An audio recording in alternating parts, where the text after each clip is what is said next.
एक बार फिर से केमिस्ट्री क्लासेस में आपका स्वागत है। जैसा कि पिछले वीडियो में हम 7 चैप्टर को कंप्लीट कर चुके हैं। आशा करता हूँ बहुत अच्छे तरीके से आपने उस चैप्टर को तैयार कर लिया होगा और उससे रिलेटेड बहुत सारे रीजनिंग क्वेश्चंस और स्ट्रक्चर्स बनाने एग्ज़ाम में आते हैं और कुछ रिएक्शन कंप्लीट करने हैं और प्रिपरेशन, तो उनको ज़रूर आप तैयार कर लीजिए। अगर उससे रिलेटेड कोई प्रॉब्लम आपको अगर आती है तो हम उससे उसको शेयर कर सकते हैं। तो आज हम प्रारंभ करने वाले हैं नया चैप्टर, 8th चैप्टर, जो बहुत महत्वपूर्ण है। इससे भी 5 से 6 मार्क्स का क्वेश्चन आपका बोर्ड एग्जाम में आता है। तो आशा करता हूँ बड़े ध्यान से मेरे वीडियो को अंत तक सुनेंगे, समझेंगे और अगर कोई आपकी प्रॉब्लम आती है तो मुझसे ज़रूर शेयर करेंगे। अगर कोई चीज़ समझ में ना आया हो तो उसको मेरे से शेयर भी आप कर सकते हैं मेरे व्हाट्सएप नंबर पे, मेरे ग्रुप में। तो आइए आज हम शुरुआत करते हैं नए चैप्टर, नया टॉपिक, डी और एफ ब्लॉक के तत्व। जैसे हमारा टॉपिक है डी और एफ वर्ग के तत्व, मीन्स डी ब्लॉक के तत्व, डी ब्लॉक के एलिमेंट्स और एफ ब्लॉक के एलिमेंट्स के बारे में हम डिस्कस करने वाले हैं, जो बेसिकली इनऑर्गेनिक केमिस्ट्री में बहुत महत्वपूर्ण स्थान रखता है, क्योंकि बहुत सारी प्रॉपर्टी इनकी अलग है बी ब्लॉक से। और संक्रमण तत्व इन्हें कहा जाता है क्योंकि इनका प्लेस जो है, इनका जो स्थान है वो आपके पी ब्लॉक और टी ब्लॉक के बीच में होता है। थोड़ा सा मैं इसको दिखा भी दूँ, आपको शो अप कर दूँ। ये पी ब्लॉक है 13 से लेके 18 तक, और ये आपका एस ब्लॉक है 1st और 2nd, और ये बीच में जो स्थान है ये डी ब्लॉक एलिमेंट है। ये डी ब्लॉक एलिमेंट है और ये इनर ट्रांजिशन एलिमेंट जिन्हें हम कहते हैं एफ ब्लॉक एलिमेंट्स। तो ये डी ब्लॉक जो इनका बीच का स्थान है पी और एस के बीच में, इस स्थान के वजह से ही इनको हम बोलते हैं संक्रमण तत्व। तो ये संक्रमण तत्व हमारे लिए बहुत महत्वपूर्ण है क्योंकि जो इनके करैक्टर्स हैं वो हमारे लिए बहुत महत्वपूर्ण है। जो इनकी प्रॉपर्टीज वो हमारे लिए बहुत ही यूज़फुल हैं, इसलिए बहुत ध्यान से मेरे वीडियो को अंत तक देखिएगा। तो कुछ आज मैं कवर करने की कोशिश करूँगा, कितना कवर हो पाता है। वही तत्व जिनके परमाणु में आने वाला अंतिम इलेक्ट्रॉन डी ब्लॉक का तत्व है। तो डी कक्षक, डी कोष में वे तत्व जिनके परमाणु में आने वाला अंतिम इलेक्ट्रॉन डी कक्षक में भरे रहते हैं, तभी इसको हम डी ब्लॉक के तत्व कह रहे हैं। कोई भी अगर डी ब्लॉक का तत्व हम ले लें तो जैसे हमको पता है scandium, titanium, first 3D series की बात करें तो आपके अंतिम इलेक्ट्रॉन किस में आएगा, डी कक्षक में भरे जाते हैं, डी ब्लॉक के तत्व कहलाते हैं। डी वर्ग के तत्वों को संक्रमण तत्व भी कहते हैं या संक्रमण तत्व कहते हैं इनको। कारण क्या है, आर श्रेणी में एस और पी के वर्ग के बीच में, जैसे कि मैंने आपको दिखाया, भी शो अप किया कि एस और पी वर्ग के एलिमेंट के बीच में इनको स्थान दिया गया है। इस स्थान की वजह से, इनके बीच में स्थान होने के कारण इन्हें संक्रमण तत्व कहा जाता है या कहते हैं। वे तत्व जिनमें अपनी न्यूनतम ऊर्जा अवस्था, मीन्स ग्राउंड स्टेट लेवल पे अगर हम बात करें या इसकी सामान्य अक्षीण अवस्था की बात करते हैं, अवस्था में डी उपकोष आंशिक रूप से भरे होते हैं। इनके जो कक्षक हैं डी उपकोष, अगर हम सामान्य अक्षीण अवस्था या निम्न ऊर्जा स्तर की बात हम करते हैं या ग्राउंड स्टेट लेवल की बात करते हैं, तो इनके कक्षक आंशिक रूप से भरे होते हैं। मीन्स उनके कक्षक में, जैसे डी की बात हम कर रहे हैं तो डी में जो कैपेसिटी होती है मैक्सिमम वो 10 इलेक्ट्रॉन की होती है, लेकिन इसमें मैक्सिमम 1 से लेकर 9 इलेक्ट्रॉन तक भरे रहते हैं। हालांकि कुछ अपवाद हमारे आएंगे जो हम कहेंगे कि वे इनके तो पूरे फील्ड हैं, डी में 10 इलेक्ट्रॉन है, पूरे फुली फील्ड हैं, तो फिर भी इनको हम कंसिडर कर रहे हैं संक्रमण तत्व में। ऐसा क्यों है तो वो भी अब आएंगे, अब उस पर भी डिस्कस करेंगे। 1 से 9 तक के बीच भरे होते हैं, संक्रमण तत्व कहलाते हैं। तो ये अनदर डेफिनेशन हो सकती है डी ब्लॉक के तत्वों की। तो बच्चों ये बहुत महत्वपूर्ण चैप्टर है और जो डी ब्लॉक के तत्व हैं ये हमारे लिए वास्तव में बहुत महत्वपूर्ण है। अंतिम इलेक्ट्रॉन के डी कोष में प्रवेश करने के आधार पर संक्रमण धातु को 4 श्रेणियों में बांटते हैं। जो अंतिम कक्षा में जो इलेक्ट्रॉन का प्रवेश है उसके आधार पर संक्रमण धातुओं को, संक्रमण धातु होंगे, सारे धातु हैं, इसमें एक द्रव धातु है जो मरकरी है, उस पर भी हम बात करेंगे अकेला। और इनको 4 वर्गों में बांटा गया, जो अंतिम इलेक्ट्रॉन के टीप को उसमें प्रवेश करने के आधार पर संक्रमण धातुओं को 4 श्रेणियों में बांटा गया है। तो आइए हम बात करते हैं कि वो 4 श्रेणी कौन कौन सी हैं। अगर डेफिनेशन आपको स्क्रीनशॉट करना कर लीजिए। 4 श्रेणियों में बांटा गया है, वो 4 श्रेणी कौन कौन सी हैं उसमें बात करते हैं।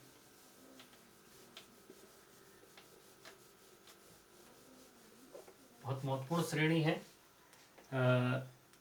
प्रथम सीरीज जो है, पहला प्रथम श्रेणी हम कहेंगे प्रथम संक्रमण श्रेणी।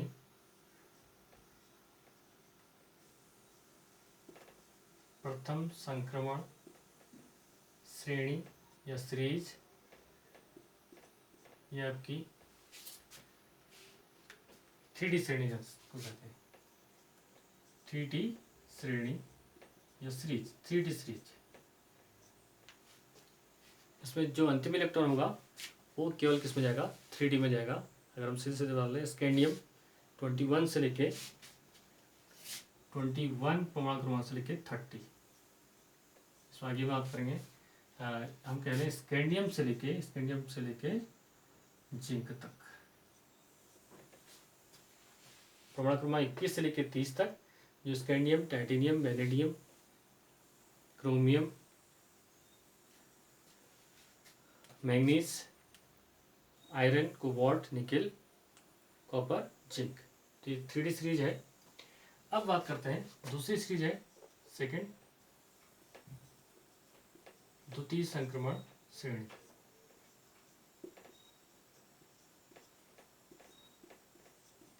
द्वितीय संक्रमण श्रेणी ये हो जाएगी आपकी 4D सीरीज। 4D श्रेणी इसको हम कहते हैं, 4D सीरीज भी कह सकते हैं इंग्लिश में इसको, अंग्रेजी में। और यहाँ पे हम देखते हैं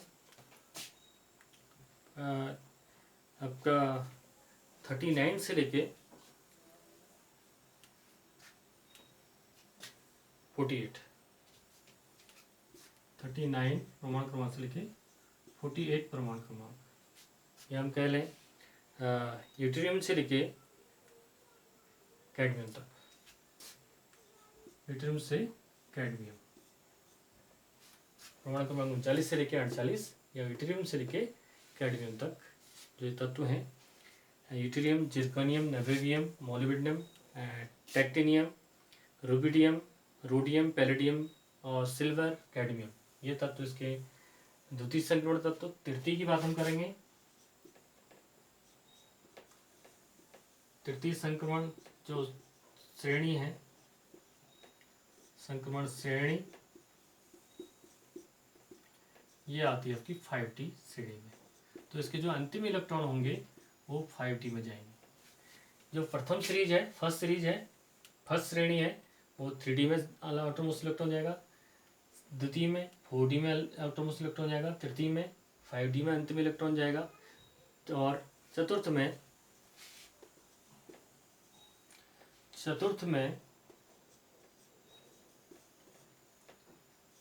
संक्रमण श्रेणी किसमें जाएगा आपका 6D श्रेणी इसको कहते हैं। ये हमें याद रखना है, कुछ चीज़ें हमें याद रखनी है। जो आपकी सीरीज थी, ये थी आपकी तृतीय संक्रमण तत्व जो 5D सीरीज की हम बात कर रहे हैं। इसको हम शुरुआत करते हैं इसकी लेंथनेट्स। तो आपका लेंथनेट सीरीज उसमें एप्लॉग में चला जाता है ब्रेकअप करके। तो यहाँ हम देखते हैं हैफनियम ये हम कह लें 58 से लेके 70 तक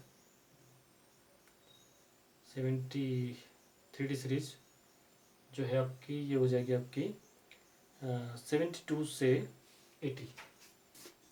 72 से 80 ये हम कह रहे हैं हैफनियम से मरकरी, Hg, मरकरी जो हम कहते हैं कि द्रव धातु है, इसकी बात हम यहाँ पे कर रहे हैं। और जो 6D सीरीज है, ये एक्टिनेट सीरीज, ये डोमियम 104 से आपका जो 118, जो आज हम लास्ट एलिमेंट की बात कर रहे हैं, ये संक्रमण तत्व में आते हैं 118 जो भी है, और इसके बीच के जो तत्व होंगे वो एंवलप में या लैंथेनाइट और एक्टिनाइट सीरीज में गिने जाएंगे। तो ये इसकी सीरीज है, जो 4 सीरीज है, ये बहुत महत्वपूर्ण है, इसको हमें ध्यान रखना है। जो संक्रमण तत्व हैं डी ब्लॉक, उसके फर्स्ट सीरीज में 3D में, लास्ट में सेकेंड सीरीज में 4D में इलेक्ट्रॉन जाएंगे, तृतीय श्रेणी में 5D और चतुर्थ संक्रमण तत्व श्रेणी में 6D। इसको हमें ध्यान में रखना है। इसको ध्यान में रखते हुए हमें आगे हम बात करते हैं, हम प्रथम श्रेणी की बात हम करते हैं और श्रेणी वाइज इसको हम स्टडी करते हैं। और प्रथम श्रेणी जो हमारी है इसमें, वो हमारे लिए बहुत महत्वपूर्ण है। बहुत महत्वपूर्ण इसलिए है कि इस पर एग्जाम में बहुत सारे क्वेश्चन इससे रिलेटेड आते हैं। और इसके बाद जो हमारा नेक्स्ट चैप्टर है कोऑर्डिनेशन केमिस्ट्री, उपसंयोजक कंपाउंड, उसमें भी ये बहुत काम आते हैं। ये जो कॉम्प्लेक्स बनते हैं कोऑर्डिनेशन कॉम्प्लेक्स, इन्हीं से बनते हैं, इसलिए हम उस पर भी बात करेंगे। तो पहले हम बात कर लें एक 3D सीरीज की प्रथम संक्रमण तत्व। प्रथम संक्रमण श्रेणी,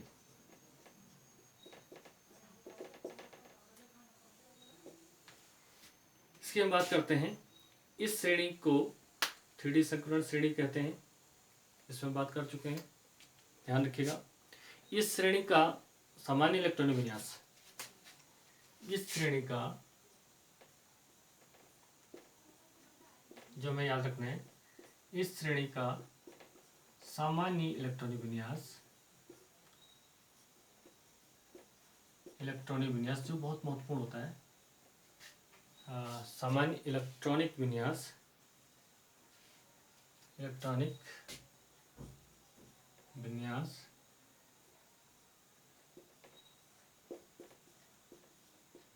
विन्यास क्या होता है, वो तो आपका 3D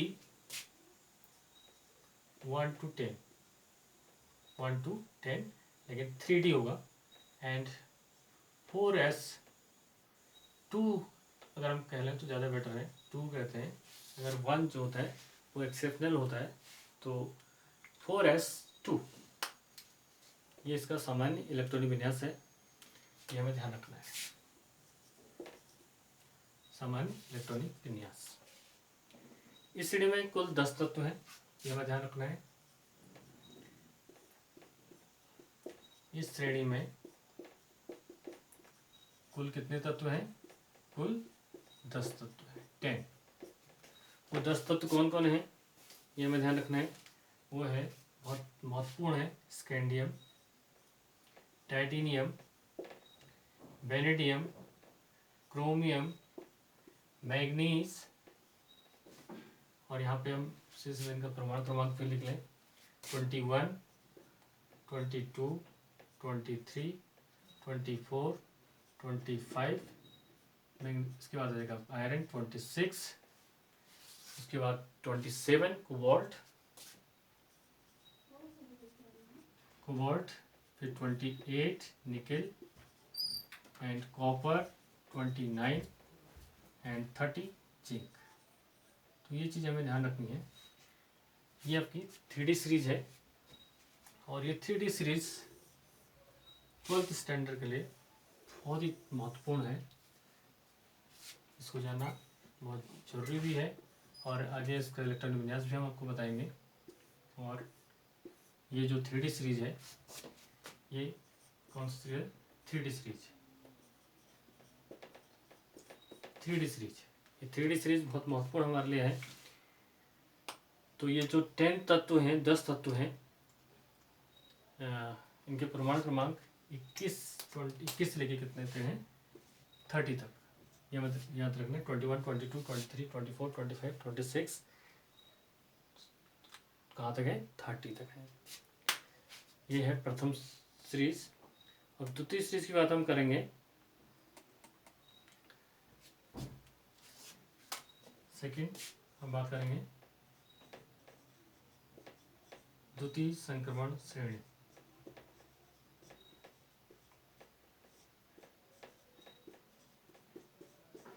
द्वितीय संक्रमण श्रेणी की बात हम करेंगे। ये श्रेणी 4D संक्रमण श्रेणी कहलाती है, हम पहले बात कर चुके हैं। और इसका सामान्य इलेक्ट्रॉन विन्यास ये 4D संक्रमण श्रेणी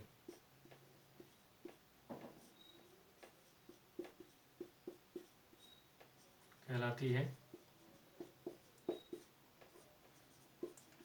और इसका सामान्य इलेक्ट्रॉन विन्यास, सामान्य इलेक्ट्रॉनिक विन्यास जो हमें ध्यान रखना है, इसका जो सामान्य इलेक्ट्रॉन विन्यास होगा 4D, यहाँ पे 3D की वजह क्या हो जाएगा 4D 1 to 10 4s2 है, ये चीज़ हमें ध्यान रखना है। और इस श्रेणी में कुल 10 तत्व हैं, इसमें भी 10 तत्व हैं, 10 तत्व हैं इसमें भी। इस श्रेणी में कितने हैं 10 तत्व, जो क्या है आपके 39 से लेकर 48 परमाणु क्रमांक तक, परमाणु क्रमांक तक 39 से लेके 48 परमाणु क्रमांक तक। और जो है ड्यूटेरियम, जिसका परमाणु क्रमांक क्या 39। ड्यूटेरियम की बात हम करते हैं जिर्कोनियम ZR, जिसका परमाणु क्रमांक क्या है 40। जिर्कोनियम के बाद आपका नवेबियम NB 41। नवेबियम के बाद आपका आता है मॉलिब्डेनम, जो बहुत महत्वपूर्ण है 42। उसके बाद आता है आपका टेक्टिनियम TC 43 परमाणु क्रमांक जिसका है। और उसके बाद आता है आपका रुबिडियम RU। उसके बाद आता है आपका रुबिडियम के बाद आपका आता है रोडियम RH। फिर आता है आपका पैलेडियम PD। फिर आता है आपका पैलेडियम, और पैलेडियम के बाद आपका आता है सिल्वर, और सिल्वर के बाद आता है आपका कैडमियम। तो 43 44 45 46 47 48, तो ये परमाणु क्रमांक इनके होते हैं। तो ये आ गया आपकी, ये आ गया आपकी 4D सीरीज। तो 3D और 4D सीरीज दोनों हमारे लिए बहुत महत्वपूर्ण है, और जहाँ तक मैं समझता हूँ उनको याद करना भी बहुत कठिन नहीं है। और 2 सीरीज आपको कॉमनली लर्न करनी है, याद करनी है। और तृतीय श्रेणी इतना महत्वपूर्ण मैं समझूंगा 12th क्लास के लिए इतना ज़्यादा महत्वपूर्ण नहीं है, लेकिन फिर भी हम बात करते हैं तृतीय श्रेणी की।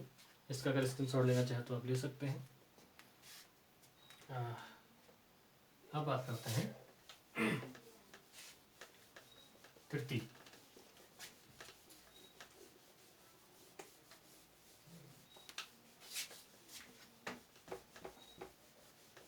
तृतीय श्रेणी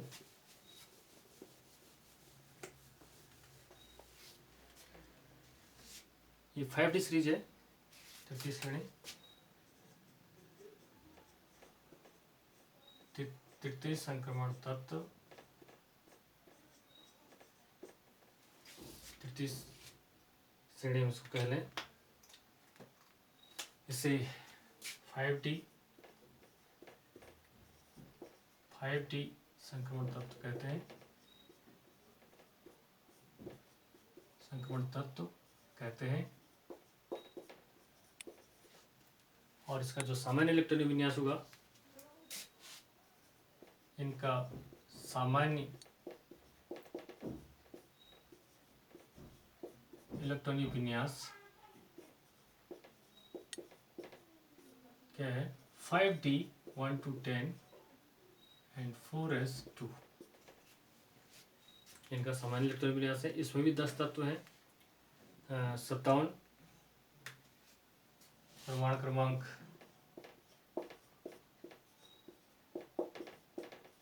57, फिर 72 से बीच में टूट जाता है। टूट के लैंथेनाइट सीरीज जो बनती है आपकी, इसको हम आगे जरूर पढ़ें, जो है ब्लॉक या इनर ट्रांजिशन एलिमेंट जिन्हें हम कहते हैं अंतर संक्रमण तत्व। और 72 से फिर 80 तक के होते हैं, 72 से 80 तक परमाणु क्रमांक जो तत्व हैं ये होते हैं। अगर इन तत्व की बात करें हम, तो लेंथेनम La, जिसका परमाणु क्रमांक कितना होता है 57, और लेंथेनम के बाद आता है आपका हैफिनियम Hf 72, तो इसका परमाणु क्रमांक 72। फिर इनको हम ज़्यादा डिस्कस नहीं कर रहे हैं कि जो अभी हमें सिलेबस में जो है उस पर हम ज़्यादा बात करने की कोशिश करेंगे। ऐसी चतुर्थ जो आपका 6D सीरीज है उस पर हम बहुत ज़्यादा बात करना नहीं चाह रहे हैं। अब बात करते हैं जो 3D सीरीज है इनका इलेक्ट्रॉनिक विन्यास का हम बात करेंगे कि इनका इलेक्ट्रॉनिक विन्यास कैसे लिखा जाता है, बहुत सिंपल तरीके से। तो अगला जो महत्वपूर्ण पॉइंट है वो है इलेक्ट्रॉनिक विन्यास।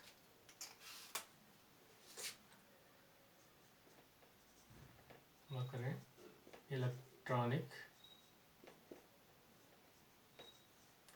इलेक्ट्रॉनिक कॉन्फ़िगरेशन या इलेक्ट्रॉनिक विन्यास हम कर लें। ये हमने सामान्य इलेक्ट्रॉनिक विन्यास की बात करते हैं, इलेक्ट्रॉनिक विन्यास। और पहले हम बात करें 3D श्रेणी।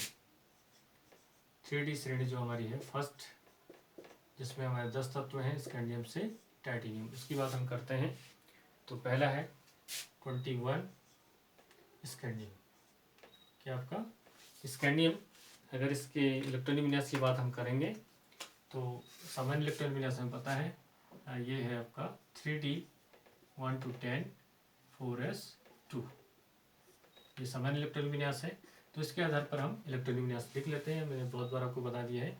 तो यहाँ पे देखिए 1s2 2s2 2p6 3s2 3p6 3d।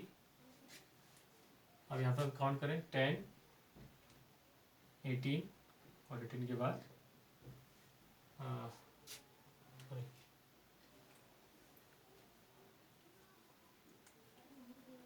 ये हो गया आपका 1s2 2s2 2p6 3s। तो काउंट करिए इनको 4s 3d1 3d10 3d10 नहीं 4s, उसके बाद जाएगा क्योंकि 10 तो 12 12 18 18 3 21। हाँ, तो इसको यहाँ पे हमें ध्यान रखना है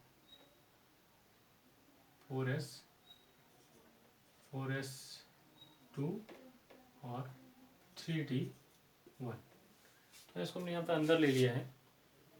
हम लास्ट इलेक्ट्रॉन डी में दिखाते हैं, क्योंकि वास्तव में जो जनरल इलेक्ट्रॉनिक कॉन्फ़िगरेशन है वो आपका n-1 d 1 to 10 ns2। तो जो जनरल इलेक्ट्रॉनिक विन्यास है डी ब्लॉक एलिमेंट का वो n-1 है, मीन्स जो आउटर मोस्ट इलेक्ट्रॉन। तो इसके तहत हम बात करते हैं इसमें, तो जो आउटर मोस्ट विन्यास लिखते हैं वो s4s को अंदर लिखेंगे, इसमें नो डाउट्स, क्योंकि हम जो विन्यास है n-1 d 1 to 10 ns2। तो लास्ट इलेक्ट्रॉन किस में आ रहा है आपके डी में आ रहे हैं। तो जो 4s का है वो ऑर्बिटल पूरा फुलफिल फरार रहता है। या इसको शॉर्ट में आप करना चाहेंगे तो यहाँ तक कितना आ रहा है आपके 18 आ रहे हैं। तो 18 किसका होता है आपका आर्गन का, किसका होता है आर्गन का। तो हम सीधे आर्गन प्लस ये लिख सकते हैं 4s2 3d1। तो ये इसका इलेक्ट्रॉनिक विन्यास हो गया। ऐसे हम देखते हैं टाइटेनियम 22। तो यहाँ पे फिर हम ले लेंगे आर्गन हमें ले लेना है 18 तत्व, तो सीधे सीधे से ले लेने। तो क्या हो जाएगा 4s2 और केवल किस में पढ़ेंगे डी में 3d2। फिर टाइटेनियम के बाद क्या आ रहा है आपका वेनेडियम 23। फिर आर्गन हम ले लें यहाँ पे 18 इसमें आ गए। 4s ये कोई चेंज नहीं होना है, 4s ही रहना है और 3d ही रहना है, लेकिन d में केवल इलेक्ट्रॉन चेंज होना है। यहाँ पे 2 थे तो यहाँ पे क्या हो जाएंगे 3। वैसे ही वेनेडियम के बाद क्या आता है आपका क्रोमियम 24। ये थोड़ा अपवाद वाला है, इसमें हमें ध्यान रखना है। यहाँ पे 4s1 3d5। तो ये हाफ एड स्टेबिलिटी के लिए डी में कितने चले जाते हैं 5 चले जाते हैं, और 4s में क्या होता है 1 चला जाता है। ये अपवाद है, अपवाद में इसको हम जरूर ध्यान देंगे। और ये अपवाद कारण ही बना है कि डी में 5 हाफ एड स्टेबिलिटी के इलेक्ट्रॉन कहाँ चले जाता है डी में चले जाता है। इसलिए ये अपवाद बना है। उसके बाद मैग्नीज है आपका 25, तो हमें कुछ नहीं करना है, आर्गन का इलेक्ट्रॉनिक विन्यास देखना है, और 4s2 3d6, ये अपवाद नहीं यहाँ पे। फिर इनके बाद आयरन है, आयरन 26, तो यहाँ पे आर्गन का हमें लेना है 4s2 3d7। कुछ नहीं करना हमको, केवल ये बैलेंस जो बैलेंस सेल है इसको थोड़ा सा ध्यान रखना है। अगर बैलेंस सेल को हम ध्यान रखेंगे तो कोई दिक्कत नहीं आने वाली। ऐसे आयरन के बाद आपका कोबाल्ट 27 है, तो आर्गन 4s2 3d8। ऐसी कोबाल्ट के बाद निकेल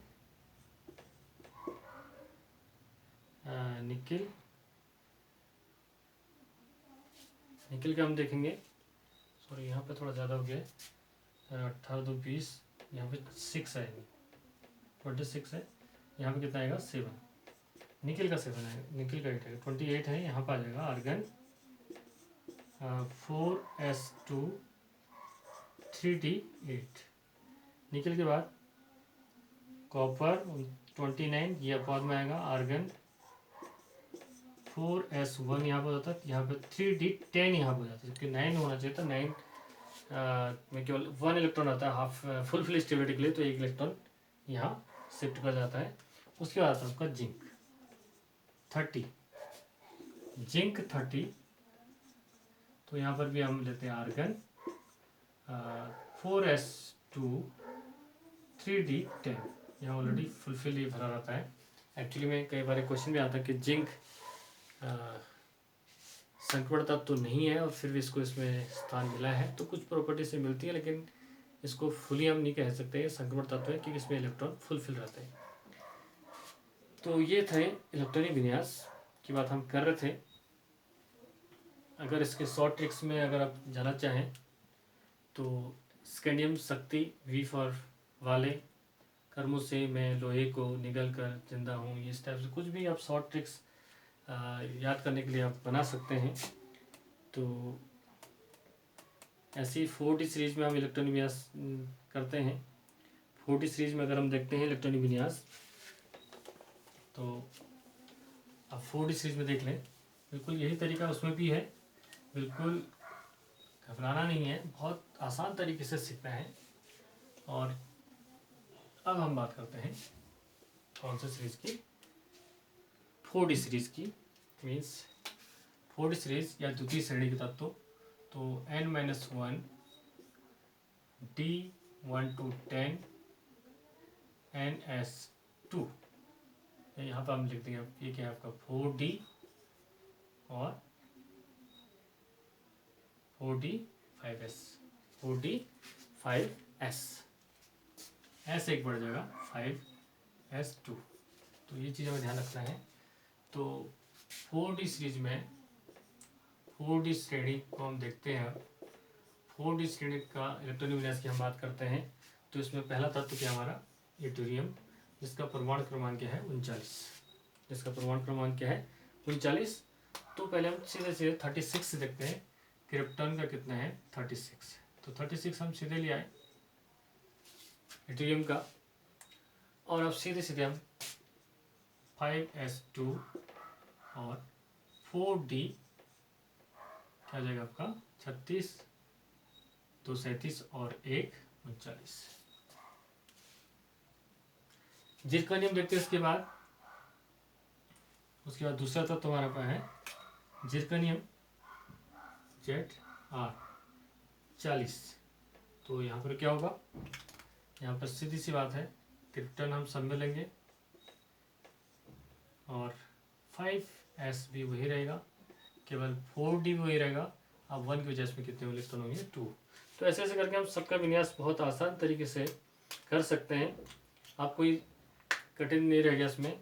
इसके बाद नवीवियम हम देखेंगे 41, क्रिप्टन का इलेक्ट्रॉनिक विन्यास, फिर 5s2, फिर 4D3। तो इसमें भी हम देखेंगे, अगर 5 पे हमें आएंगे तो अपवाद स्वरूप वो होगा, अपवाद के फॉर्म में होगा। तो 5s1 जिरकोनियम में हम देख रहे हैं, नवीवियम में फिर अपवाद होता है यहाँ पे एस में क्या होता है 1 और 4D क्या होता है 4D4, ये भी अपवाद है। और 42 मोलिब्डेनम की बात हम करते हैं, क्रिप्टन, तो यहाँ पे 5s, यहाँ पर भी 5s में क्या होता है 1 और 4D क्या होता है आपका 6, ये भी अपवाद में है। तो इस तरीके से आप जनरल इलेक्ट्रॉनिक विन्यास इनका चेक कर लेंगे, बहुत आसान तरीके से। जिनका हमें ज़रूरत पड़ती है उनको हम कर लेंगे।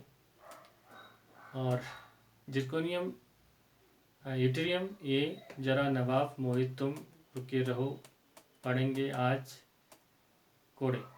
तो ये इसका एक ट्रिक है याद करने का, अगर आप कोई भी ट्रिक इसमें यूज़ कर सकते हैं। ऐसी 5D सीरीज़ को याद करने का तरीका भी यही है। शॉर्ट ट्रिक्स बहुत सारी होती हैं, तो आप चाहें तो इस तरीके से याद कर लें, चाहें वैसे ही याद कर लें। तो अब बात करते हैं संक्रमण तत्व के जो अभिलक्षण हैं, गुण हैं। जो संक्रमण तत्व हैं इनके अंदर क्या गुण हैं, जो इनके गुण हैं वो हमारे लिए बहुत महत्वपूर्ण हैं, वो हमारे बहुत यूज़फुल हैं।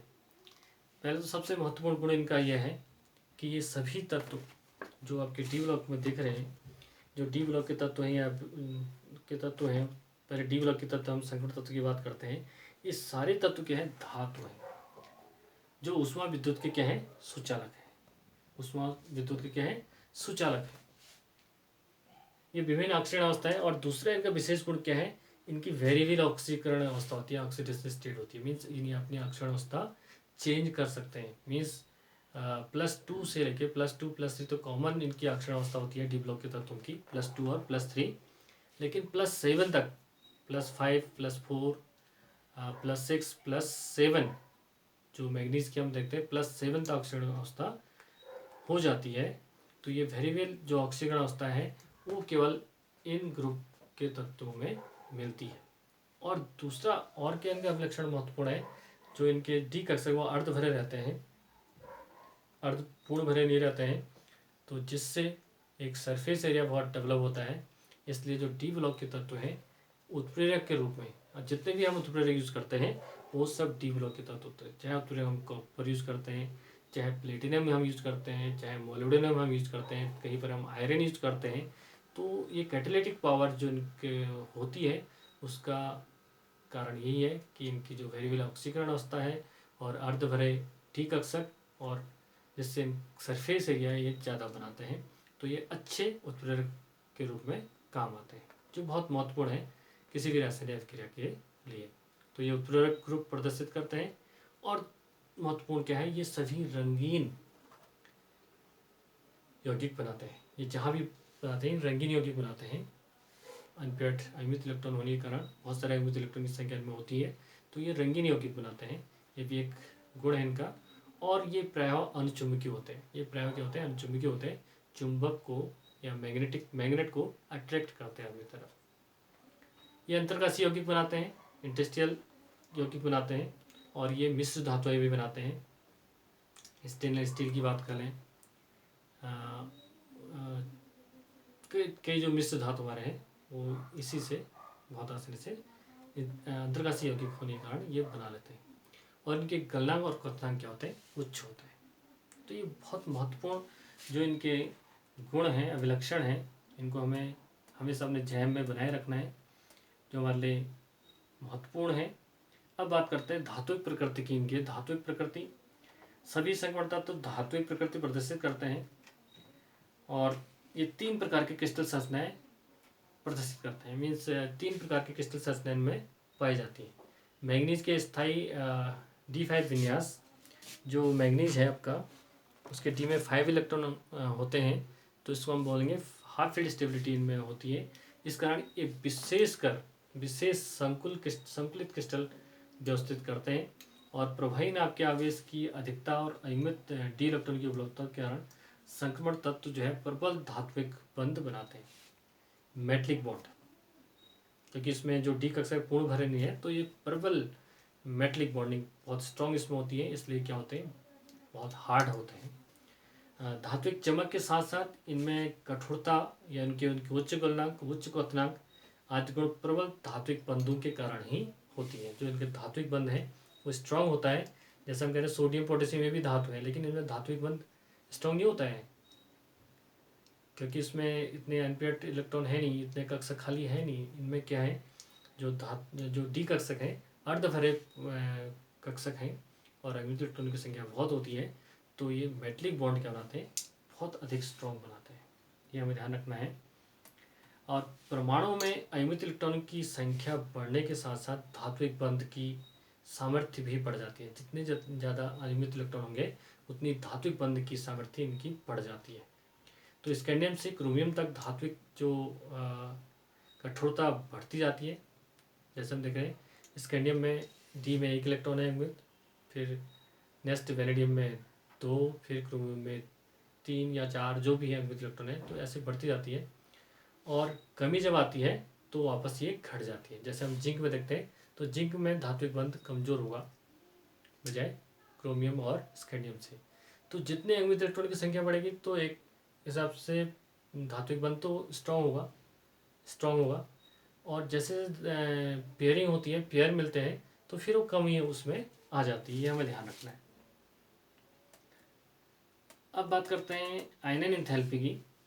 आयनन एंथैल्पी की हम बात करते हैं तो आयनन एंथैल्पी संक्रमण धातुओं की आयनन एंथैल्पी एस ब्लॉक तत्वों से क्या होती है, अधिक होती है, और पी ब्लॉक के तत्वों से आयनन एंथैल्पी की क्या होती है, कम होती है।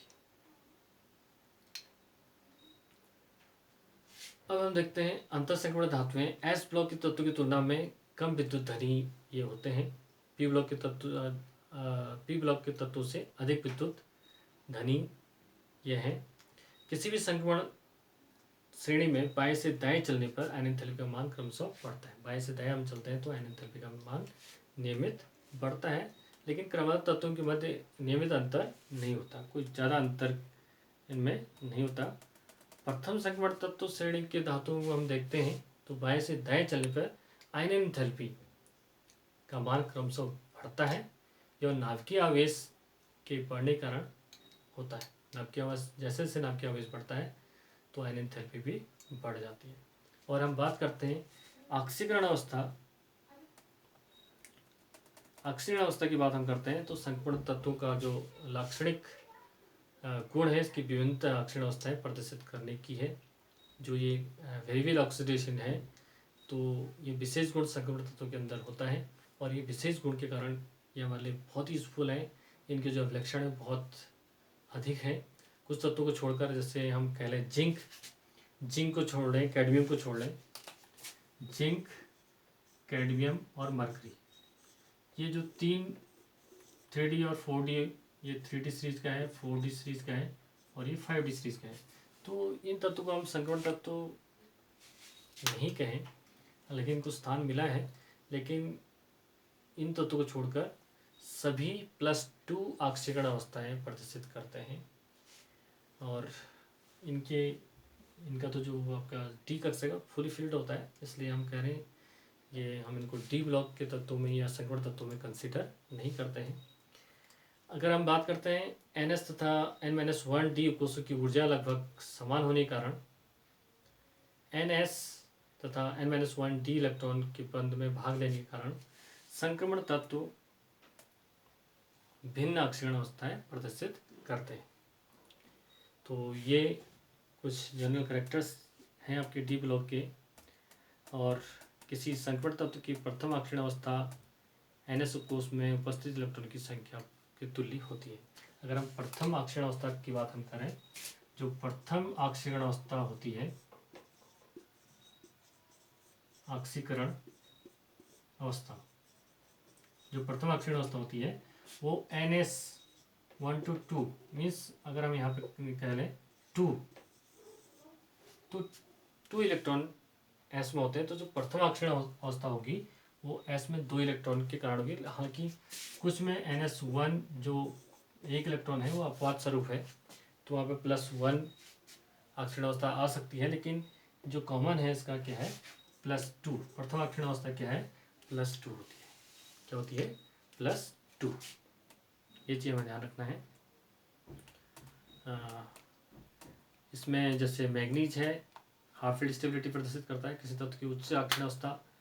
तो हम यहाँ पर देखते हैं जो मैग्नीज है, मैग्नीज Mn, तो इसके जो बैलेंस सेल में हम इलेक्ट्रॉन को देखते हैं तो 1 2 3 4 5, तो 5 अनपेयर्ड अनियमित इलेक्ट्रॉन इसमें पाए जाते हैं। और जो 2 के हैं S में और 4s2, तो 2 यहाँ है, यहाँ कितने हैं 5, तो टोटल कितने होंगे 7। तो यहाँ पे +7 ऑक्सीजन अवस्था, तो ये कंडीशन 2 + 5 टोटल 7। तो यहाँ पे +7 ऑक्सीजन, अधिकतम जो ऑक्सीजन अवस्था है मैंगनीज की 3D सीरीज में प्लस कितनी होती है 7, और किसकी होती है मैंगनीज की, वो निर्भर करती है तो कितने आपके बैलेंस सेल में इलेक्ट्रॉन अयुग्मित हैं। किसी संक्रमण श्रेणी में बाएं से दाएं चलने पर ऑक्सीजन अवस्था क्रमशः बढ़ती जाती है, मध्य में अधिकतम होती है, उसके बाद ऑक्सीजन अवस्था धीरे धीरे घटती जाती है। तो मध्य में बढ़ती है, फिर पहले धीरे धीरे बढ़ती है, फिर धीरे धीरे कम होती है। मीन्स मध्य में जो मैंगनीज मध्य में इसका मैक्सिमम +7 हो जाती है। तो ये चीज़ हमें ध्यान रखना है। तो ये कुछ जनरल लक्षण थे। और उसके बाद एक महत्वपूर्ण गुण और है जो एग्जाम में पूछा जाता है, उत्प्रेरकी गुण, मीन्स कैटालिटिक प्रॉपर्टीज, जो मैं बात कर रहा था। संक्रमण धातु तथा इनके यौगिक उत्प्रेरक की सक्रियता प्रदर्शित करते हैं। उत्प्रेरक के रूप में अधिकतर संक्रमण तत्वों या संक्रमण धातुओं, इनके मिश्र धातुओं और इनके यौगिकों को प्रयोग में लाया जाता है। इसका कारण क्या है, मैंने पहले ही बताया था। इसका कारण पहला कारण क्या है, और एग्जाम में क्वेश्चन पूछा भी जाता है, तो इसको आप ध्यान से देखिए। ये परिवर्तनशील ऑक्सीजन अवस्था प्रदर्शित करते हैं, नंबर 1, तब ये कैटालिटिक पावर रखते हैं। इनके पास रिक्त डी कक्षक उपलब्ध होते हैं, दूसरा ही कारण है। तीसरा कारण है अथवा उपयुक्त दोनों विशेषताओं के कारण ये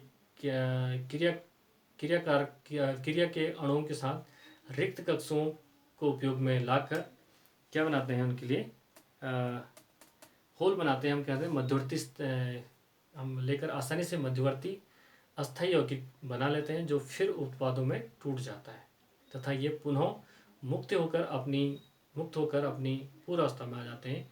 इस प्रकार अभिक्रिया में सक्रियण ऊर्जा कम हो जाती है और अभिक्रिया का वेग बढ़ जाता है। तो ये कैटालिटिक पावर था, और ये इस पर क्वेश्चन आता भी है। और संक्रमण तत्व तो रंगीन आयन है, क्यों है, संक्रमण तत्वों के अधिकांश यौगिक ठोस अवस्था में व विलयन दोनों में रंगीन होते हैं। यह गुण S व P लोह के तत्वों के यौगिक से भिन्न है। अधिकांश वे आयन जिनमें सभी इलेक्ट्रॉन युग्मित हों प्रायः रंगीन होते हैं। जिसमें सारे इलेक्ट्रॉन युग्मित होंगे तो रंगीन होंगे, यदि उन्हें एक भी अयुग्मित इलेक्ट्रॉन हो तो क्या होते हैं, रंगीन होते हैं। तो इसका कलर जो टी लोह के तत्व हैं, ये कारण है इनका। तो रंग का जो स्पष्टीकरण है, श्वेत प्रकाश 7 रंग का होता है, ये हमें पता है। मिश्रण होता है, इसके प्रत्येक रंग के विकिरण की तरंगदैर्ध्य भिन्न होती है। तो ये हमें पता है। विग्योर जो कलर होता है, तो अयुग्मित इलेक्ट्रॉन है तो जिस रेज की फ्रीक्वेंसी ऑब्जर्व करता है उसके अपोजिट कलर शो करते हैं। तो इसलिए सारे जिस भी तत्व में, जिस भी यौगिक में अयुग्मित इलेक्ट्रॉन है, या डी ब्लॉक के संक्रमण तत्व में अयुग्मित इलेक्ट्रॉन है, तो वो डेफिनेट क्या होंगे, रंगीन होंगे। तो आज थोड़ा जनरल डिस्कशन मैंने डी ब्लॉक के तत्वों पर किया है, और इससे बहुत सारे क्वेश्चन आपके आएंगे। तो आशा करता हूँ आज का, मैं इसको बहुत लंबा इस वीडियो को नहीं बनाना चाह रहा हूँ। अगले वीडियो में इसको हम पूरा कंप्लीट करेंगे। आज के लिए इतना काफ़ी है। Thank you very much. अगर आपको मेरा वीडियो पसंद है तो लाइक करना, शेयर करना बिल्कुल मत भूलिएगा, और पहली बार वॉच कर रहे हैं तो सब्सक्राइब करना और बेल आइकन दबाना बिल्कुल मत भूलिएगा। Thank you very much.